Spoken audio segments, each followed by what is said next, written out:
We have studied the 14 main steel frames that form the Sand Sky Park. In Singapore, the Structural Steel Manufacturing Corporation was selected. It was Yongnam Holdings, the local steel company. Steel frames were manufactured in advance in the company. Then, fabricated segments were assembled on a trial basis. Then, they were disassembled back into a number of segments of about 50 tons for ease of transportation. And the separate 50-ton pieces were trucked to the construction site independently.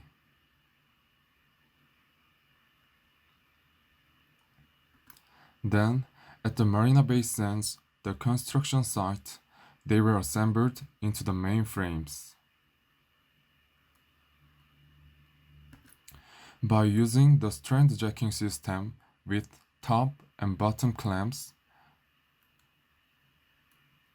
we could lift the giant steel structures of hundreds of tons. So, we were able to complete the framework of the Sky Park. However, without a foothold, we would fall.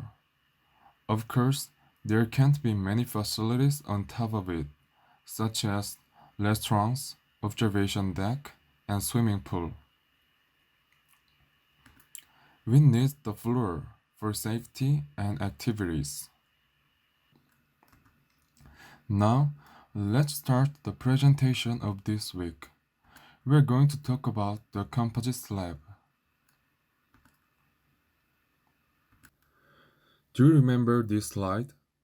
We said that transverse girders were placed about 4 meters apart and composite deck slab was placed on top of them. As you know, there needs to be a floor so that amenities can be placed on top of the floor and people can move around. Then, what is the composite deck slab? Composite deck slab is a slab consists of profiled steel decking with in-situ concrete. The advantages of composite slab are as follows. First, speed of construction.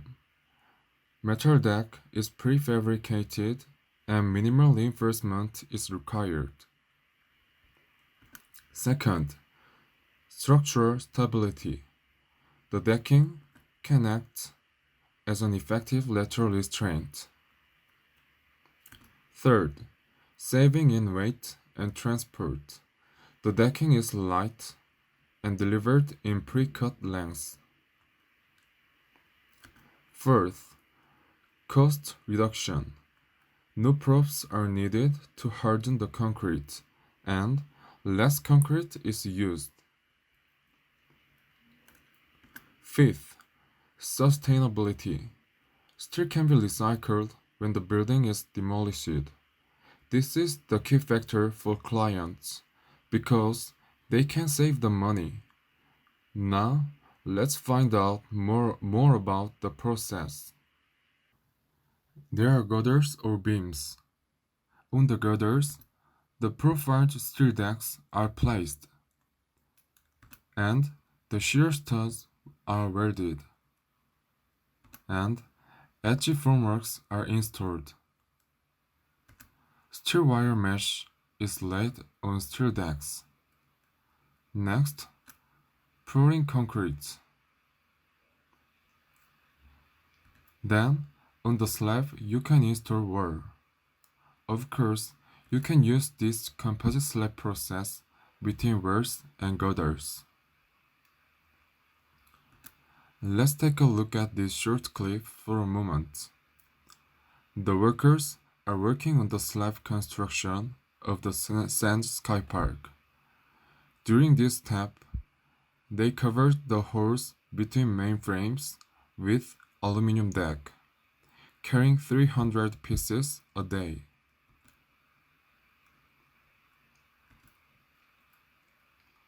For this construction, a steel decking called bone deck and power deck of Lissat company was used. Power deck was mainly used and bone deck was used in less important parts. This is the image of power deck. Typically, there are two types, 100 mm and 120 mm. Power deck 100 can span up to 5.2 meters and maximum shear bond capacity is 30 kPa. And power deck 120 can span up to 6 meters and the maximum load is same. This power deck is laid and concrete is poured, so the slab of Sky Park is completed with a thickness of 175 mm to 225 mm. Let's look at the components of the composite deck slab. On the girders, there are profiled steel deckings. They act as a permanent formwork of concrete and provides workers with a safe working space like the pictures. And yield steel stress is 450 megapascal to 550 megapascal. The shear studs transfer shear stress between steel decking and concrete. They are welded for strong connection and prevent sliding. The edge part is easily cut and easily bent to form the edge. Next, steel wire mesh is placed. Finally, concrete is filled and the composite deck slab is completed. Now, various facilities could be located on top of the Sky Park, and people could move around on that structure. The most iconic facility is probably the infinity pool. When you look out of this infinity pool, you feel like the boundaries of the surrounding landscape are gone. Also, it gives rise to the illusion that you may fall when you reach the end. Apart from this magic, the pool overwhelms people simply by size. It is slightly longer than two Boeing 747s and end to end. The pool is about 150 meters long.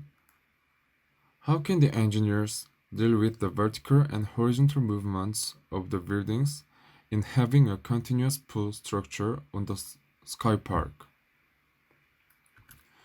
The first challenge was the three towers' movement by wind at that height. The three towers move differently.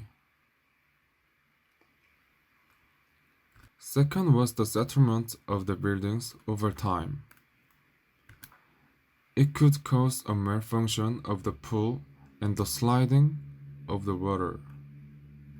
Next time, we will discuss about how the engineers solve these problems of the infinity pool. See you next time.